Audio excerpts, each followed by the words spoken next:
Studio was our very gracious host yesterday evening at Cuvee Champagne Bar in Avila Beach, which Avila is one of those golden nuggets along the California coastline. It's a little bit off the beaten track. However, it has become a tourist destination, to be sure. I lived there in the late 80s when I went to Cal Poly.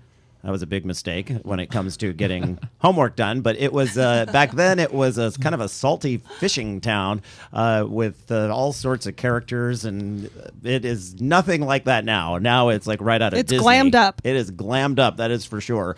But I'll tell you, it has some really fun destination places, and so my parents are visiting right now. So we and my sister and my nephew and such. So we went to Cuvee Champagne Bar, to sort of end the afternoon on a nice note. And boy, there have been a lot of changes done there. And so our host, Nick DePaoli, who was waiting on us, joins us in studio because I said at the end of the whole thing, I said, Nick, why don't you come in for our final segment? We don't have a guest lined up. And people are used to buying champagne around the holidays, around New Year's and Christmas and celebratory things, but not so much as a summertime drink. But it's a great summertime drink, right, Nick? And welcome to the program, too. Oh, thank you. Yeah, no, it's a wonderful summer drink. It's cool, crisp, brings out those summer notes, nice dry fruit, whatever you want out of a summer day, you can get out of a champagne. We have any kind of champagne or sparkling that you might like. Our happy hour is nice to showcase that from 4 to 6 every day. And then especially 2 for 1, that's what we jumped in on. That's it. That's Such it. a deal. Then every Thursday, I put together some champagne cocktails, kind of switch it up a little bit, mix them up, get something cool. Starting to look at mojito-type drinks, of course, for the heat. Yeah. And they actually mix really well with sparkling wine. I never thought about that, a mojito with champagne. Yeah, it's delicious. It's a lot like if you like the spritz of something like a Moscow Mule or something like that. This might be your drink. So we throw around the word champagne, and we were actually laughing during the commercial break about this. In California, we have to refer to it. We don't have to, but you should obey the international rules and refer to it as sparkling wine. Of course, Prosecco comes from... Prosecco's from Italy. From Italy. And then the best sparkling wines in Spain are from a region called Cava, and so that's treated like champagne. You call them Cava as well. Okay, that makes sense. And so each region, even Germany has like a name, I think, but I can never remember it. And it doesn't catch on like the Cava and the Prosecco and stuff like that. We've talked It's a about this sweeter before. one, yeah. But What is it? But everyone has their own sort of little name. For the sake of argument, for this conversation, I'm just going to say champagne all the time. There you go. Because I think everyone knows what we're talking about. So when it comes to the temperature of champagne, it should be served what? Definitely cool. You're going to want it to get cool because like most white wines, you want them to be a little bit under room temperature.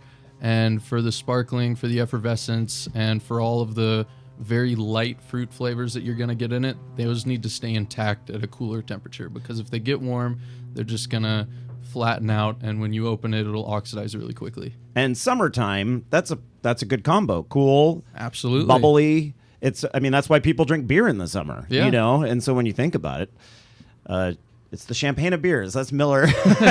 No, but so you might even cool it down just a little bit more for summertime. And absolutely, you have people walking in right off the beach. They're hot. They've been in the sun all day, so they might want a nice, cool sort of refresher. And they come in all the time. They look around. We have some beers too for those that don't like champagne, but people come in and they see our list and those cool down champagnes really spark their eye. They're like, oh, geez, I guess this would be a nice way to end the day. Didn't even think about it until they came in. Right. Yeah. Some people shy away from champagne because they don't like the price point. But with all the different players in the market now, Australia, South Africa, California, and such, the price point is everything from really inexpensive but still tasting good and all the way up, right? Absolutely. Many regions have very, very good value for their sparkling wine, and even champagne. I mean, there's some more inexpensive ones. We have a couple we have one actually right now that's called a Saint Hilaire, and it is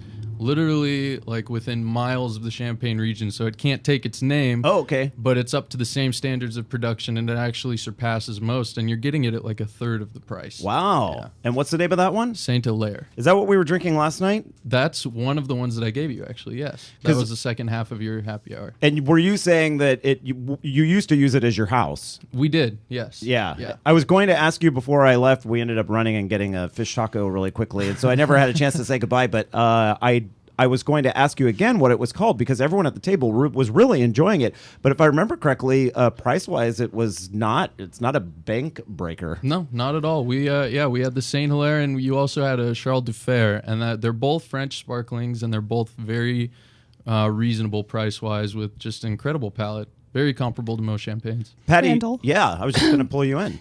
Okay. And I just got a frog in my throat. Sorry. Germany, Yes. they call it sect. Oh, they call it sect. Sect. S-E-K-T. Just wanted to interject that. Yeah, So now you know. We'll have to get some sect in. Right, see? And Patty, your favorite is still Andre? Come on, Randall. You know I like... No. I'm just teasing. It's Cooks. I was going to say a name that I thought, well, I shouldn't be beating up on another brand. Right. Nick DePaoli joining us here on Eat, Drink, Explore from the Cuvee Champagne Bar. You can find more information online at CuveeChampagneBar.com, and that's 2 E's, C-U-V-E-E, if you've never spelled Cuvee before. Nick, thank you so much for joining us. Thank you. I know you got to head off to work. All right, everyone, thank you for joining us here on the Eat, Drink, Explore Radio Network for another